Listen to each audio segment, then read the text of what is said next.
ఈరోజు స్పెషల్ ఏంది?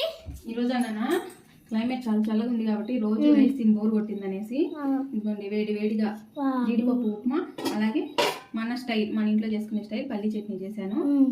అలాగే టేస్ట్ ఎలా ఉందో కూడా చూసి చెప్తాను, ఓకేనా?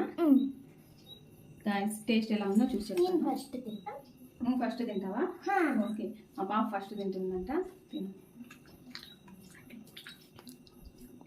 ఎలా ఉంది? Super guys.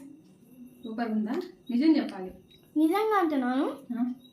అంటే మీరు ఈ వీడియో రూల్స్ ఫాలో చేస్తా కామ్గా చేయండి, అప్పుడు మీకు మంచిగా అర్థమైతే టేస్టీగా వచ్చింది ఉప్మా. ఓకే, ఇప్పుడు నేను ఎలా ఉందో టేస్ట్ చేసి చెప్తానండి. బాగుందమ్మా, రియల్లీ అమేజింగ్. అమేజింగ్ అంటే అమేజింగ్, చాలా చాలా టేస్టీగా ఉంది. తప్పకుండా ఫుల్ వీడియో తీశాను, అప్లోడ్ చేస్తాను. ఎప్పుడు అప్లోడ్ చేస్తానో తెలియదు కానీ అప్లోడ్ చేస్తాను. ఆ రోజు డెఫినెట్గా చూడండి.